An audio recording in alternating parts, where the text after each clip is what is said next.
Եթերը շարունակում է մոլորակի հիմնական թողարկումը, բարև ձեզ։ Այսօր գրող արձակագիր Հրանտ Մաթևոսյանի ծննդյան օրն է։ Նրա գրչին են պատկանում Աշնան արևը, Մենք ենք մեր սարերը եւ այլ պիեսներ, սցենարներ, վիպակներ եւ պատմվածքներ։ Մաթևոսյանի ստեղծագործությունները հրապարակվել են 10-ից ավելի լեզուներով։ Այսօր մարդաշատ է եղել մեծ գրողի անվան զբոսայգին։ Հայաստանի գրողների միության Լոռու մարզային բաժանմունքի կողմից ձևավորված ավանդույթի համաձայն բանաստեղծի արձանի մոտ հավաքվել են նրա գրական ժառանգությունը գնահատողները։ Ահնիձորի Աշնան արևն արդեն գյուղում էր, երբ Տիկին Աղունին նորից պատեցին անցյալի հիշողությունները։ Նույն այդ գյուղում կորան Ռևազի ոչխարները, ու հենց այդ ժամանակ Մենք ենք մեր սարերի պատմությունը հայտնի դարձավ բոլորին։ Վերջիններիս ու բազում այլ պատմվածքների, վիպակների ու արձակների հեղինակ մեծանուն գրող Հրանտ Մաթևոսյանն այսօր կլիներ 78 տարեկան։ Հրանտ Մաթևոսյանը ծնվել է Լոռվա Ահնիձոր գյուղում 1936 թվականին, բարձրագույն կրթություն ստացել է Երևանի մանկավարժական ինստիտուտում, հետո սովորել է Մոսկվայի սցենարական դասընթացներում։ Նրա պատմվածքներն ու վիպակները հենց սկզբից գրավեցին ընթերցողների ուշադրությունը եւ գրեթե միանգամից դարձավ Հայաստանի նշանավոր գրողներից մեկը։ Մաթևոսյանը պատմում էր գյուղի գյուղացիների կյանքի, նրանց ծանր աշխատանքի մասին։ Պատմելու նրա ձևը նորություն էր հայ գրականության մեջ։ Նրա հերոսները մարդիկ են, ովքեր չեն լքում իրենց աշխարհը, իրենց գյուղը, չարչարվում են ամբողջ կյանքում, որովհետև գտնում են, որ մարդու առաջին պարտքը աշխատել եւ աշխարհը լավացնելն է։ Ամեն տարի գրողի ծննդյան եւ մահվան օրերին Մաթևոսյանի անվան այգում գրողի արձանի մոտ համախմբվում են Հայաստանի գրողների միության Լոռու մարզային բաժանմունքի գրողները, գրչընկերներն ու ստեղծագործության երկրպագուները, հարազատներն ու ընկերները։ Նրա հերոսները տարբերվում են, հեռու են քաղաքակրթությունից, պարզ են, շիտակ, մեկը կարծես լարված է, խոսում է հեգնելով ու զայրանալով, խախտելով ժամանակների հաջորդականությունը, հիշելով անցյալը, դատողություններ անում։ Այսպիսին էր Մաթևոսյանի Տիկին Աղունը։ Լվացքին կանեմ, տրեխներ հանեմ, ոտքեր լվանեմ, իրար սիրեմ, ես, Ապին, Ադամը, Սիմոնը, Դավիթը, Շողերը, Ամալը, մեր դրսից եկած բարեկամները, մեկս մեկի մասին չէինք ծռում, չէ,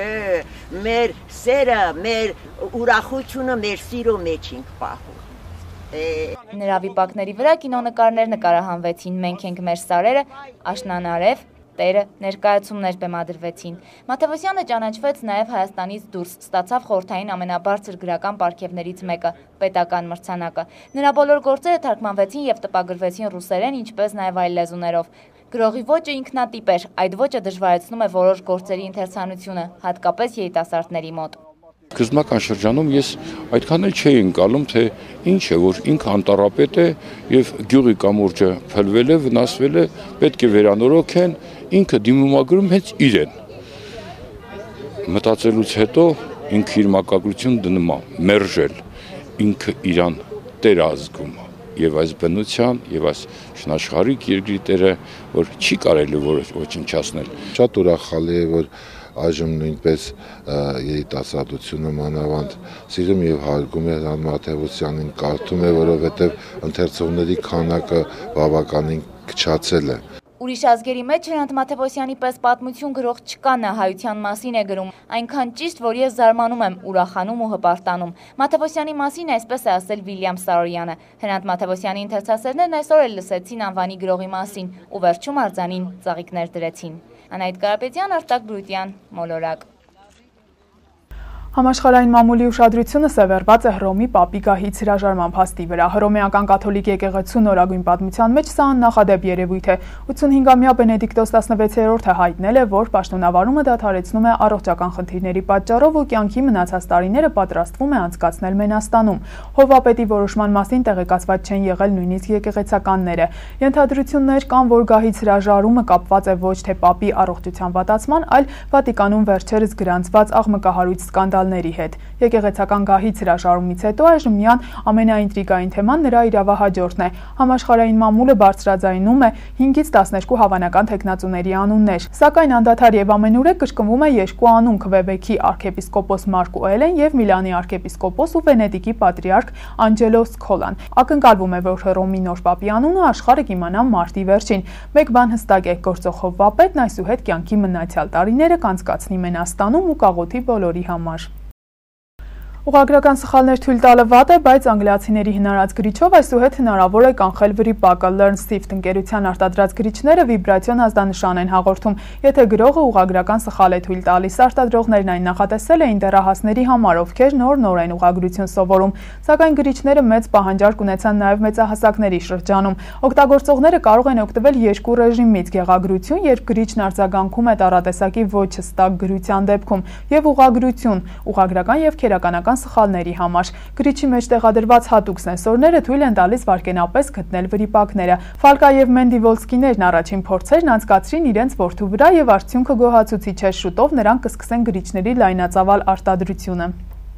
Ամուսնական գործակալությունների միջազգային օր, չզարմանաք այսօր այդ օրն է, սահմանվել է 2010 թվականի դեկտեմբերի 1-ին Ուկրաինայի մտավոր սեփականության վարչության կողմից։ Լոռու մարզում հստակ չգիտենք կան ամուսնական գործակալություններ, թե ոչ, եթե կան, ապա շնորհավորում ենք մասնագիտական տոնի առիթով։ Իմ դեռ չամուսնացած գործընկեր Սարգիս Գոքորյանն է շարունակում թեման։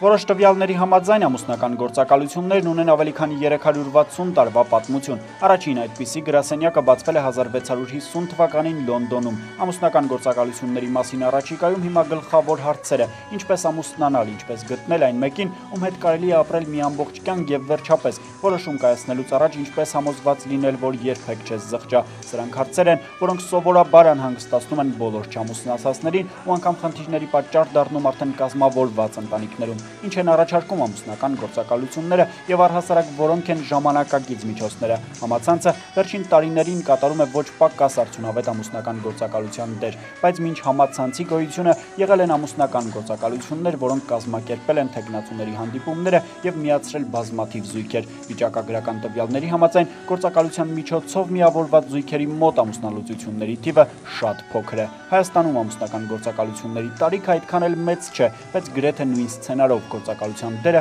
բոլոր ժամանակներում ստանձնել են ամուսնանալու ենթակա տղայի կամ աղջկա հարազատները, ուսումնասիրել թեկնածուների սոցիալական վիճակը, երբեմն նաև արտաքին տեսքը ու եկել այն եզրակացության, որ ասենք այս տղան հարմար է հորեղբոր աղջկա համար։ Ընտանիքի առաջնորդներով քննարկել են ու ի վերջո տեղի է ունեցել այդ ամուսնությունը։ Ամուսնական գործակալությունը վերնշվածի քաղաքակիրթ տարբերակն է, որտեղ ավելի շատ հաշվի է առնվում թեկնածուների կարծիքը։ Մի խոսքով սա բապասվածը հենց այս ամենի նորից տնավարի բնութագիրն է, այնպես որ եթե կան մարդիկ, ովքեր ինչ-որ մեկի կյանքում կատարել են ամուսնական գործակալի դեր, կարող են ակնկալել այդ զույգի շնորհավորանքը։ Այսօր ամուսնական գործակալությունների միջազգային օրն է։ Ամուսնական գործակալությունները Հայաստանում պահանջված են, շուրջ 6000 մարդ իր կեսին է փնտրում հենց գործակալության միջոցով։ Սարգիս Գոքորյան, Մոլորակ։ Շարունակում ենք թողարկումը հերթի եղանակինն է, տեսնենք ինչ է առանձնացրել իմ գործընկերը բարի երեկո Էռնա։ Բարի երեկո Աննա։ Քեզ ենք լսում։ Աննա, ինչպես նշեցիր, թողարկման ընթացքում աշխարհի տարբեր լրատվամիջոցների ուշադրության կենտրոնում է Հռոմի Պապ Բենեդիկտոս 16-րդի պապականգահից հրաժարվելու մասին սկանդալային որոշումը, տարատեսակվելուծություններից եւ հրաժարականի պատճառների վերաբերյալ նյութեր հրապարակելուց զատ լրատվամիջոցներն այս ամբողջ խառնաշփոթի մեջ մի ուշագրավ եւ նույնիսկ առեղծվածային պահ են որսացել։ Բրիտանական Daily Mail պարբերականը մի լուսանկար է ներկայացրել, որում երևում է, թե ինչպես է հզոր կայծակը հարվածում Վատիկանի Սուրբ Պողոս տաճարի ուղիղ գմբեթին Բենեդիկտոս 16-րդի աղմկահարույց հայտարարությունից հետո, թե սա առեղծվածային ազդակ է վերևից կամ պարզապես կայծակ, դա տեք ինքներդ։ Այս պահին մեր տարածաշրջանի եղանակային կանխատեսումներն ըստ Meteo TV-ի։ Հանրապետության ողջ տարածքում ժամանակ առ ժամանակ սպասվում են տեղումներ։ Օդի ջերմաստիճանը ցերեկը կնվազի 1-ից 3 աստիճանով։ Հնարավոր է քամի 18-ից 22 մետր վարկյան, տեղ-տեղ սաստիկ բուք, մառախուղ եւ ցածր տեսանելիություն։ Ճանապարհներին հավանական է մերկասառույց, տեղ-տեղ դժվար անցանելիություն։ Բոլոր ճանապարհները հիմնականում անցանելի են։ Լոռու մարզում սպասվում է գիշերը 3 աստիճան ցուրտ, ցերեկը 9 աստիճան տաքություն։ Լոռու մարզի քաղաքներից Տաշիրում սպասվում է գիշերը 3 աստիճան ցուրտ, ցերեկը 12 աստիճան տաքություն։ Ալավերդիում կլինի գիշերը 3, ցերեկը 9 աստիճան տաքություն։ Սպիտակում կդիտվի գիշերը 0 աստիճան, ցերեկը 4 աստիճան տաքություն։ Ստեփանավանում կլինի գիշերը 2 աստիճան ցուրտ, ցերեկը 6 աստիճան տաքություն, իսկ մարզկենտրոն Վանաձորում սպասվում է գիշերը 0 աստիճան, ցերեկը 8 աստիճան տաքություն։ Երևանում սպասվում են տեղումներ ձնախառն անձրևի, նաև ձյան տեսքով։ Հնարավոր է նաև մառախուղ, ցածր տեսանելիություն եւ մերկասառույց։ Մայրաքաղաքում կդիտվի մինչեւ 6 աստիճան տաքություն։ Անկախ եղանակային կանխատեսումների ճպտացեք հաճախ։ Շնորհակալություն Էռնա, բարեկամներ, սա մեր վերջին տեղեկատվությունն է, շարունակեք հետևել մեր թողարկումներին, իսկ մենք ձեզ հրաժեշտ ենք տալիս եւ մաղթում ամենայն բարիք ցտեսություն։